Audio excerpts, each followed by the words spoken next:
guys. Hello. Welcome back to our YouTube channel. My name is Irene. My name is Nana. And together we are Irene and Nana. Today we have a guest in the house. Her name is Mary, also known as Coco's Confectionery on Instagram. Yeah. She's a baker and a family friend. Mary, say hi to me. Hello. Okay, we got a mail from one of our subscribers and she was asking us a question, and today we decided to share the mail with you guys. The mail goes like this. Hi Irene and Nana, my name is Cynthia. You guys are doing a great job, keep it up. I have heard you guys narrate how you met and got married without really dating. I was to get married in April before the lockdown changed all our plans. But having spent the lockdown together, I saw a lot of things that I disliked about my fiancé. Now I have a second thought and I wonder if we are even compatible. I'll appreciate a response from you. Thank you. Thank you, Cynthia, for the mail. This is a big topic. Compatibility. We had to try and do a bit of research on this because we can't say we are in the best position to discuss compatibility because we are barely about 2 years of marriage. But then, obviously, there are some things we've also learned from our own journey. So we decided to bring in Mary because we have had that conversation with her and she has a unique view of compatibility. So it's meant to be a very interesting discussion. Question: compatibility. What is compatibility really? What do you understand by compatibility? The thing is, compatibility is a big word. It's broad. So if we were to ask everyone what they think compatibility is, we'll have different views or different opinions about it. But in the course of my research into it, obviously there are things I know that are personal to us. Yeah. But obviously we have to read it up as well. So in the course of my research into it, I saw a few definitions of compatibility that I felt was interesting. And I thought it was interesting because somehow it didn't speak directly to what we do as human beings, but then it also gave us a bit of a different light into it. So I'll just read it out because I couldn't keep it in my head. So I've seen this definition that says compatibility is a state in which two or more things are able to exist or work together in combination without problem or conflict. Now I like this definition because the last part where it says without problems or conflicts, because there's no way you can be in a relationship in a marriage without problems or conflicts. So it's not possible. So does that mean that it's not possible to be compatible? No. My second definition, which I also found interesting, was this one that says compatibility is the continuity or good fit of material or member or component while being deformed. What got me interested in this one is the last statement, which says while being deformed, which means that really being deformed means that it's not perfect. So in essence, if we put it down to our everyday life, nobody is perfect. The man is not perfect, the woman is not perfect, but they have to find a way to work together. Yeah. True. Okay, so Mary, what do you think? Well, I don't have a textbook definition. I would use like a list from 1 to 10. Let's assume two people from two different worlds, they don't know each other. Okay. They come together and they want to try to live amicably. I mean, even in the animal kingdom, there's hierarchy. You can't live in a lion's den or in a lion's space if you're not a lion. So, but imagine if, let's assume a hyena wants to live with a lion. There are obvious differences, but one way or another, they will find a way to work together. So it's applicable to us humans too. We are different, and then we have to look for a way to live. So as a couple, there are going to be differences because really you don't know the space that person has lived in for most of their lives, and you're coming from a different space. You're coming from a different angle. So basically, what I like to advise, or what I would like to say is, if in your differences, try and find similarities. Okay. Because in as much as there are differences, there are similarities. There's something that would have attracted you to that person in the first place. There's something that would have made you feel, okay, give or take, I can still manage this. You know, like I was talking about a list. If you have a list of 1 to 10, there are some check boxes, you know, things that you can check and say, okay, he meets this criteria, she meets this criteria, you check it off. If the both of you are giving like a similar list to do like a similar exercise, or the both of you are giving a similar list and asked to check off some boxes of what you think you know or you have seen in that other person that is similar to what you have in your mind as the interest that must have piqued your attention from that person, you know, and you start checking off the list. If you check like 6 or 7 and the other party checks like 5 or 6 out of 10, there are differences, but obviously it's obvious that the similarities outweigh the differences, and this is something that you can work with. So compatibility, even in its, you know, in its wild sense, it still means us looking for a way to, you know, cope together, stay together, overlooking each other's differences and seeing what works. But by all means, if that list has like 2 or 3 or 1 and you see it's just 1, that means the difference is plenty. So, and I mean come on, it's going to take a whole lot of work to do and then make things right. But you know, that's my own idea. Let me just add something to what Mary said. So in this list, for example, if for you intellect is a big deal, you want to be with somebody who is very intelligent or whose intellect is at par with your own, and you're looking at this person and you guys are not connecting intellectually, and for you intellect is number 1 on your list, do you understand? And you meet somebody that intellect is probably number 10 on their list, I really don't think that would work, because I feel like there'll be so much. Do you get? So it's basically what are the top 5? What are the top 5 things you need in your partner? Do you get? What are the most important? And there's nothing of, so for some people it's money. For some people, if a man is rich, they are okay. Whether the man does not have sense, or the man has sense, or if he has children also, they don't mind. But as long as it's, and there's absolutely nothing wrong with that. I don't think there's anything wrong with it's you. As long as you know that you're going to be responsible for whatever comes after. Do you get? You're ready and you know that okay, this is what comes. But for you, it's money. It's okay for you to be looking for somebody who is rich in your list. If that is top on your list, it's fine. But also look for a man who doesn't also mind to take your own shortcomings. So that's where like compatibility comes in. For some, why I feel like a lot of couple or a lot of people relationships feel like they are not compatible is because maybe their list is so for some reason I feel like somebody has to succumb in every relationship. Somebody has to play the fool for these things to work. So that's what I feel. They might not be saying, oh, I'm playing the fool, oh, I'm taking this thing. Do you get? They might not say it, but should be told somebody is sacrificing more somewhere than somebody. So that's what I feel like, you know, this compatibility thing is. Well, I obviously agree that there has to be sacrifices. Okay. What I want to even ask is, when you say you check your boxes. Yeah. So there are things that you feel are important to you, and this person has to at least meet a certain number of them. In those boxes, there are things that are unnegotiable. Non-negotiable. So you look at, for some people, it might be religion. Yeah. Yeah. For some, it might be physical looks, appearance. For some, it might be that's intellect you spoke of. Yeah. Intellect. While for some people, it's finances. Yeah. So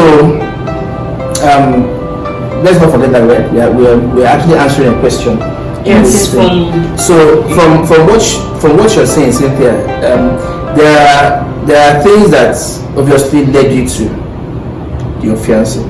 I'm sure you guys dated for a while, and you know, so for me, as long as you find a couple of those things there, and there are things you can work with, it's okay. And as long as he also understands, because you're not perfect as well. There are things in you that the other guy, that your fiancé finds not good, but then he'll put up with you. So as long as there's no violence and all that, exactly, there's no emotional or physical abuse. Then look at where you can work together, and I think also in compatibility, one thing that is very, very important is communication. Yeah. In every relationship. Yeah, but even in your relationship with your parents, it doesn't have to be compatible. Communication is important in every form of relationship.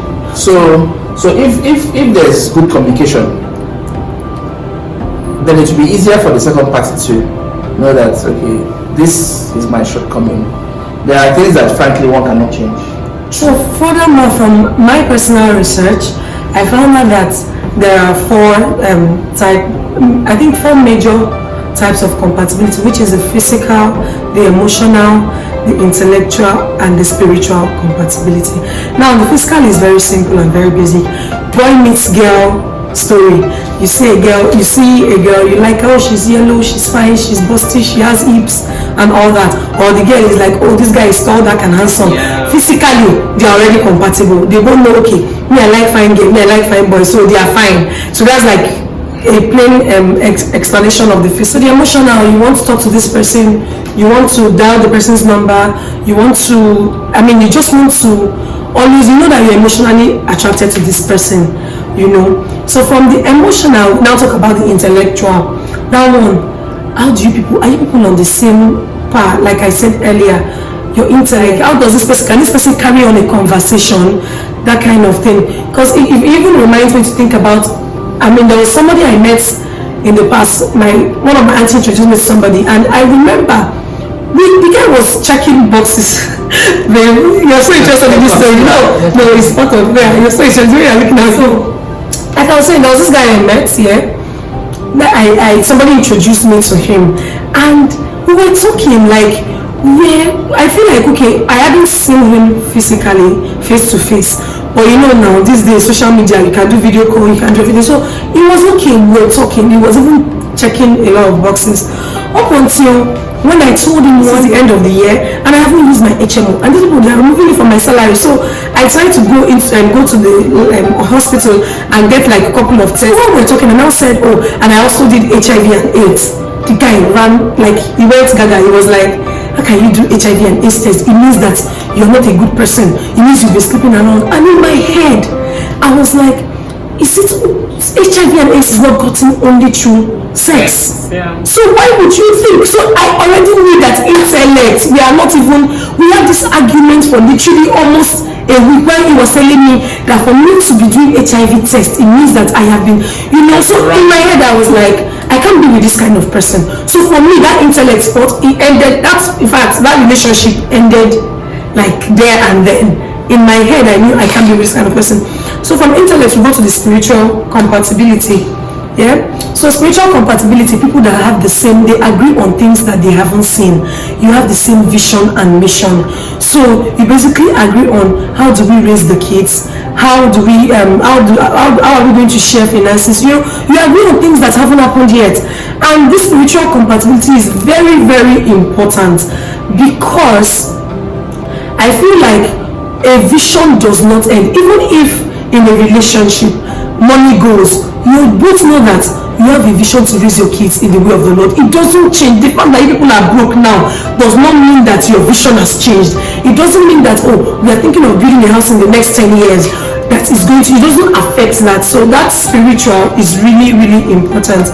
So what do you guys have to say about like this four compatibility I explained?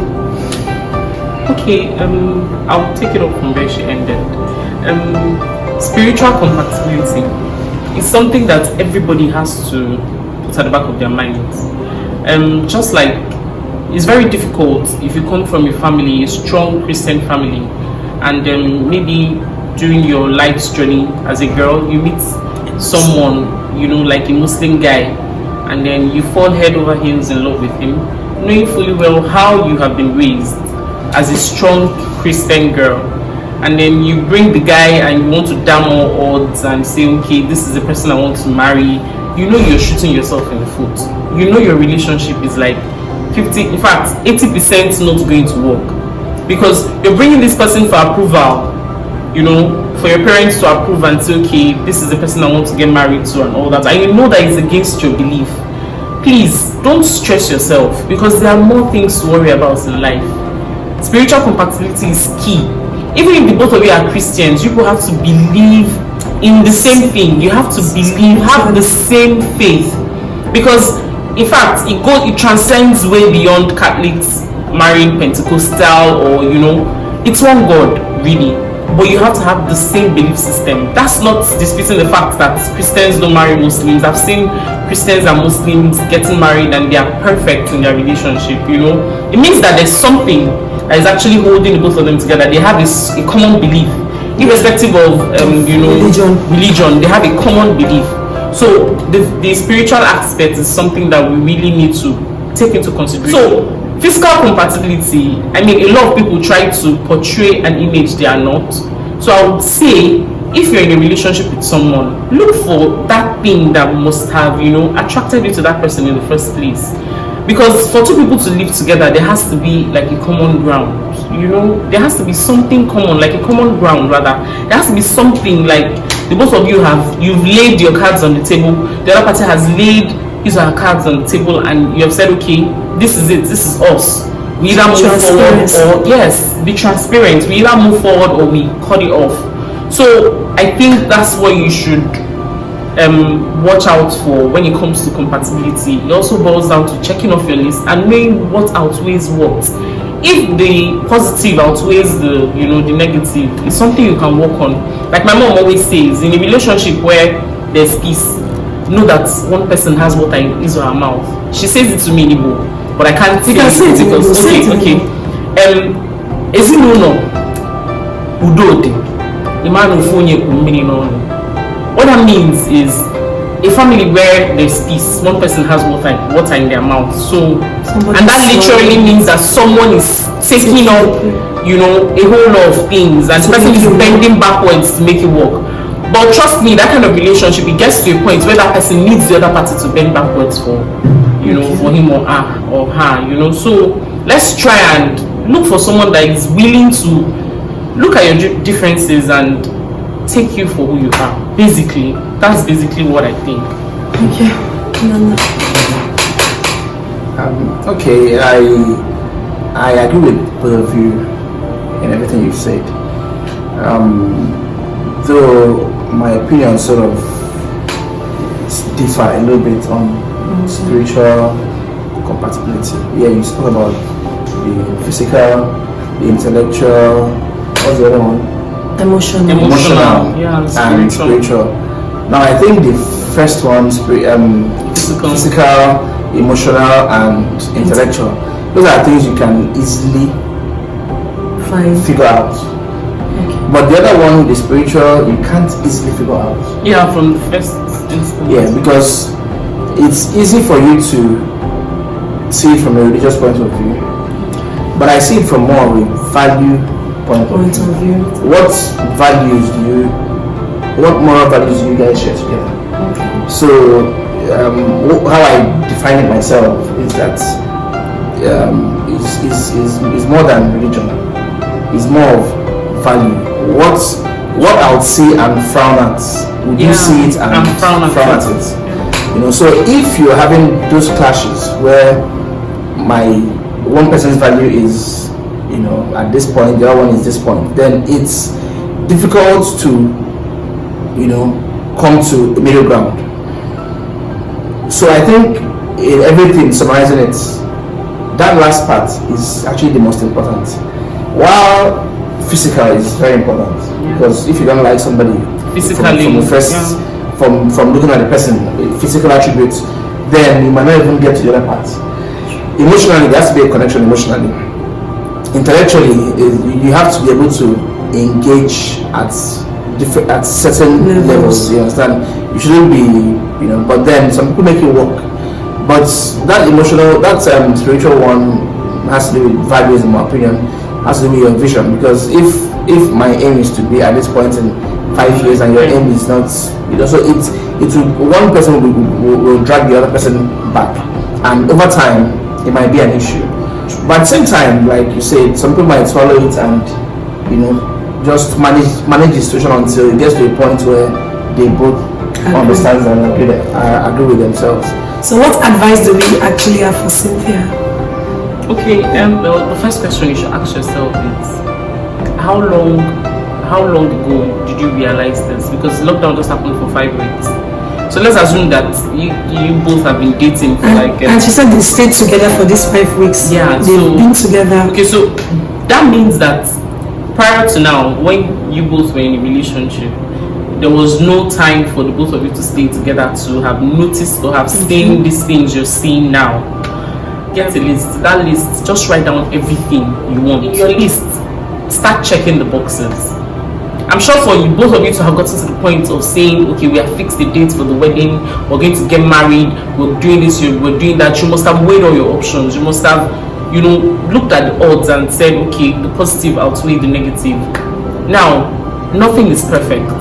In fact, no relationship is perfect. There's no manual that comes with marriage. Weigh your options, check your boxes, and see what outweighs what. If at the end of the day, you see that there's no way you can live with this man, by all means, marriage is not a do or die affair. Marriage is a sacred institution. So you don't want to go into that and say, okay, there's an outlet. Weigh your options right now and know what works for you. And by all means, look for the positive in everything. Because for you to have decided to marry this man before the lockdown, you must have seen something.